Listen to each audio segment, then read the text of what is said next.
Chosen one, I want you to stop for a moment. Not because you have nowhere to go, but because I have something to say to you that the noise of this world has been drowning out for far too long. I want you to hear it not merely with your ears, not even with your mind, but with that deepest part of you that still remembers what it felt like before the weight of disappointment settled upon your shoulders like a stone garment you never agreed to wear. You were chosen, not in the vague, flattering way that politicians choose constituents, or the way that salesmen choose customers, or the way that luck, if there were such a thing, sometimes blunders into a life and leaves a trail of accidental good fortune. No, I mean chosen in the ancient, irreversible, cosmic sense of the word.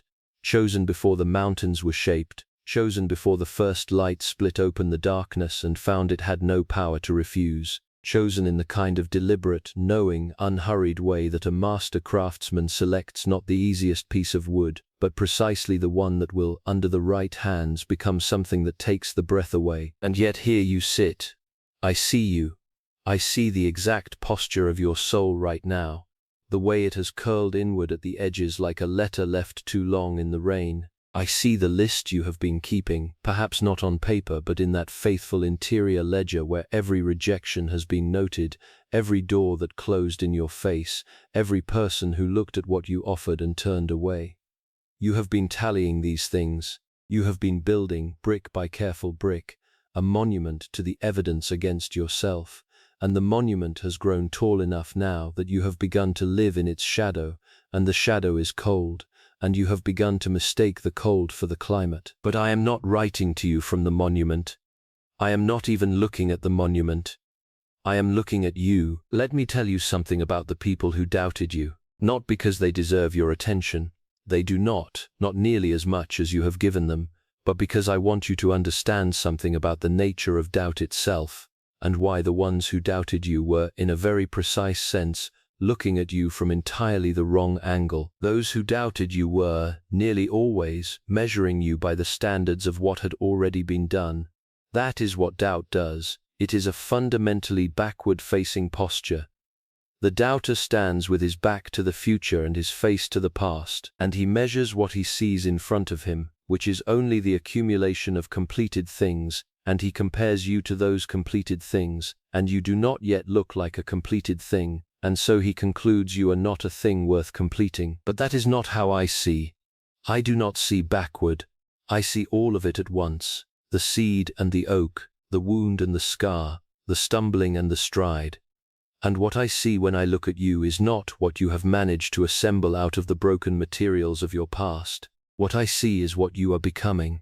And what you are becoming is not something that can be adequately expressed in the language of the doubters, because their language was built for a world of visible, measurable, already completed things. What you are becoming requires a different grammar entirely. Now I want to speak plainly about this offer, because that is what I have come to bring you today, and I will not bury it in theological abstraction or dress it up in the kind of pious language that sounds magnificent and means nothing. The offer is this.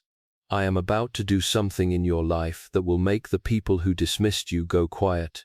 Not because shame is the point, it is not, and I want you to hear that clearly. Shame is never the point. Vindication in the petty sense, the satisfaction of watching someone who wronged you squirm, that is not what I am offering you, and if you receive this word in that spirit, you will have missed it entirely. What I am offering you is the full flowering of what I placed inside you before you knew there was anything inside you to discover. I am offering you the completion of the story that began long before your first chapter, and that the doubters read only the first few pages of before they closed the book and said, "I've seen enough."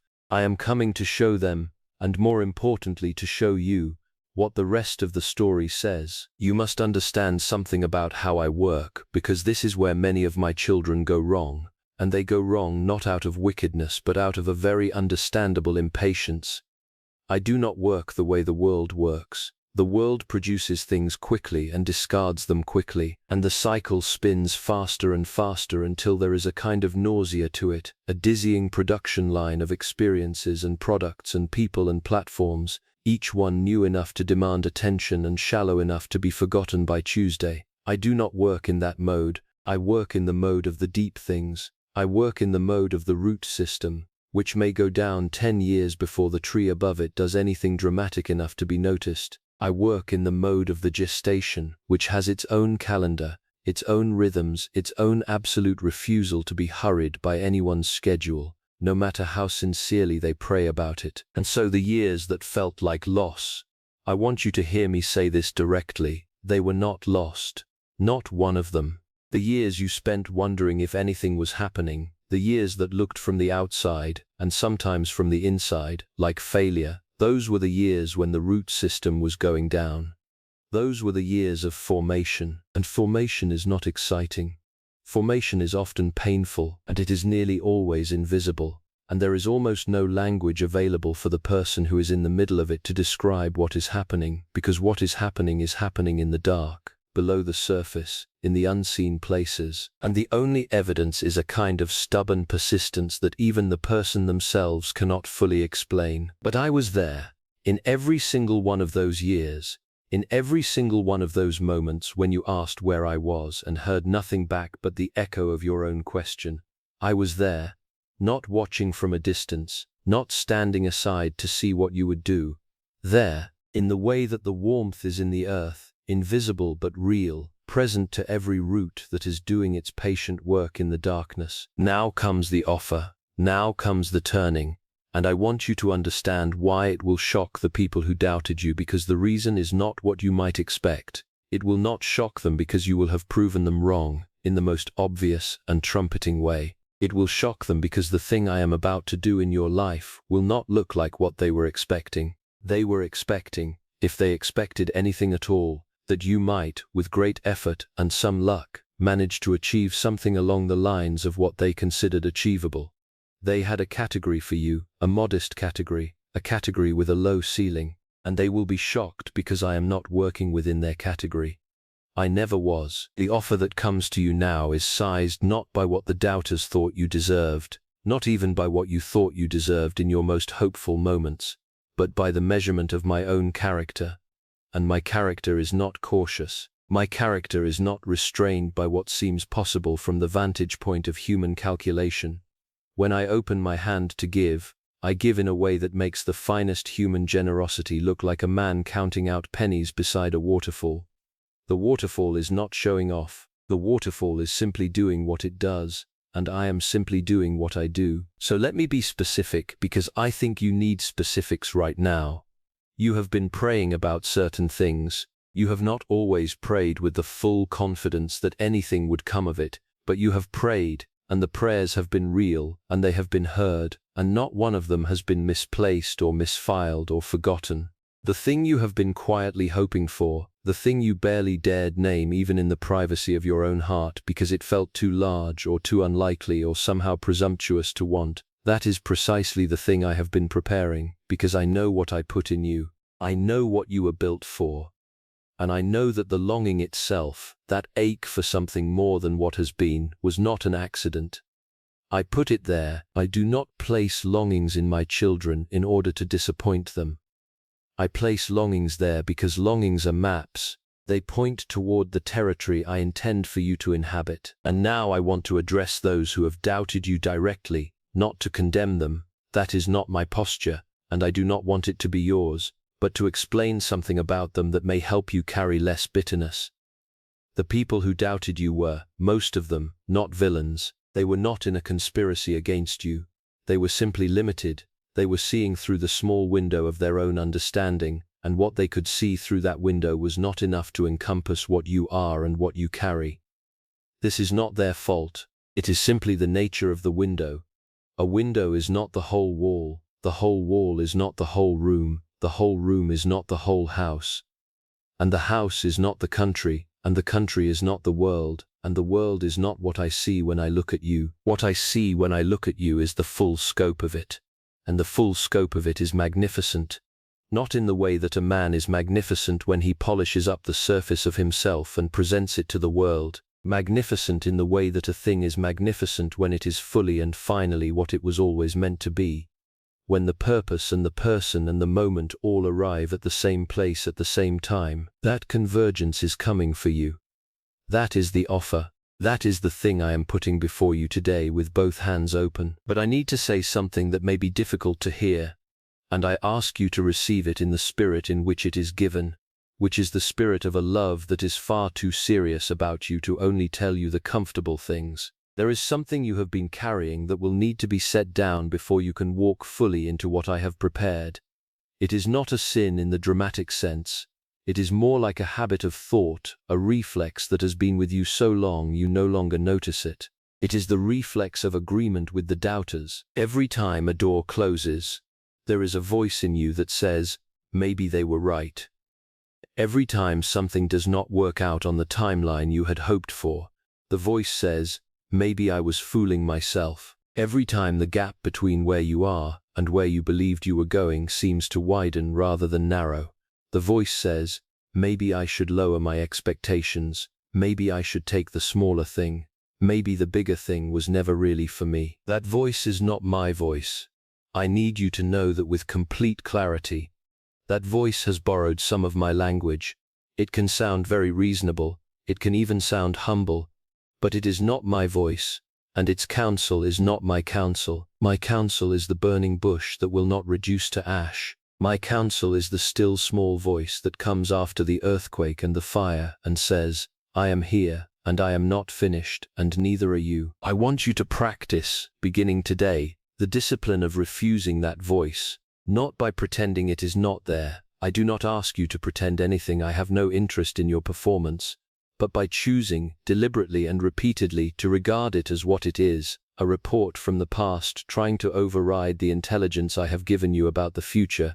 Every morning, when that voice arrives with its familiar accounting of all the evidence against you, you are to thank it politely for its concern and then turn your face toward me and ask, simply, what is actually true, and I will tell you. I am always telling you. You are simply learning to hear me above the noise, because what is actually true is this: you are not behind.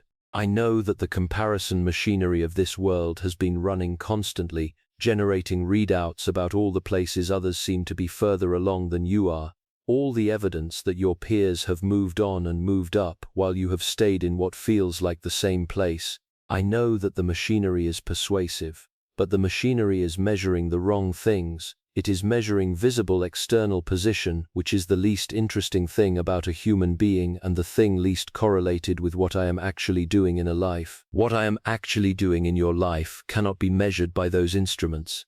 It is happening in the register of character, in the slow development of a soul that is being prepared not merely for a moment of triumph but for a sustained and fruitful life of purpose. The people who seem by the world's machinery to be ahead of you, some of them are ahead in the way that a runner who has sprinted the first quarter mile is ahead, and the race is not a quarter mile, and I have been training you, in these years that looked like nothing, for the distance. So when the offer comes, and it is coming, it is already in motion, the arrangements are being made in registers you cannot see.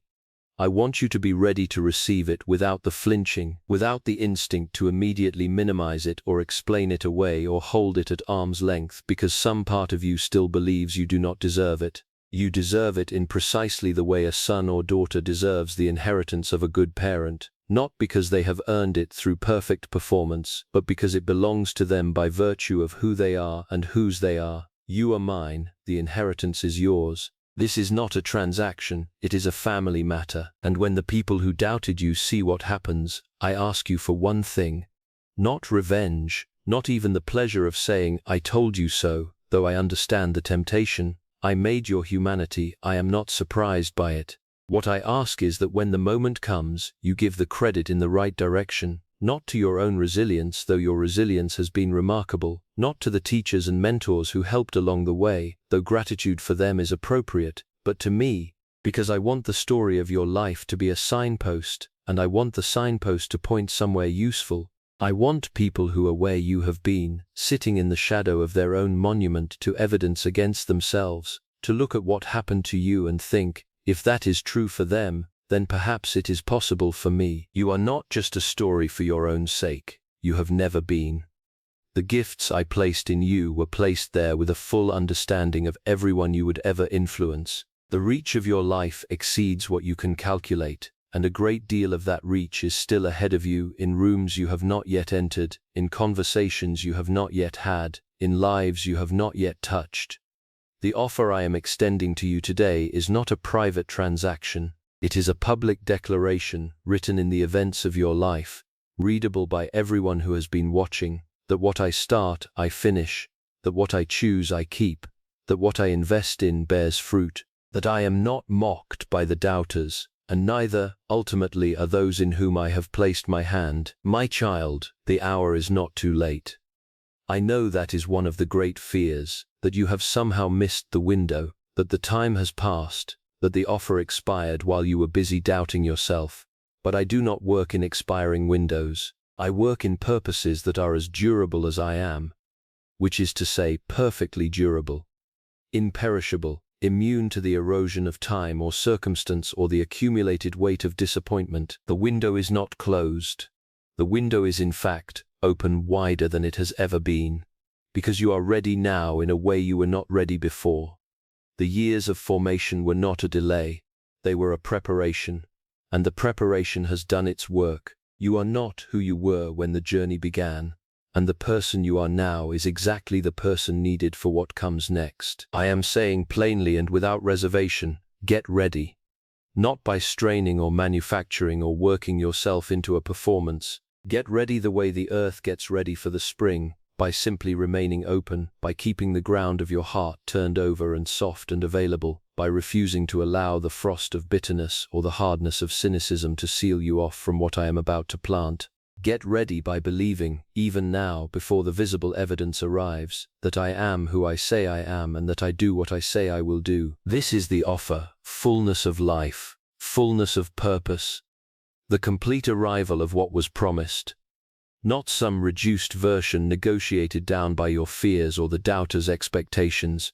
The whole thing, the real thing, the thing that, when it comes, you will recognize not because it looks like what you imagined, but because it feels, in the deepest part of you, like coming home. Everyone who said it would not happen for you will have a choice to make when it does.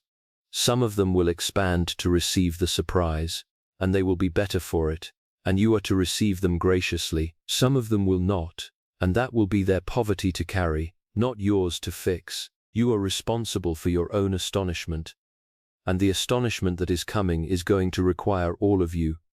Keep your hands open, keep your eyes forward, keep your heart tuned to my voice above all the other voices. I chose you. I am keeping you. I am bringing this home. The shock is coming. The fulfillment is at the door. You are ready.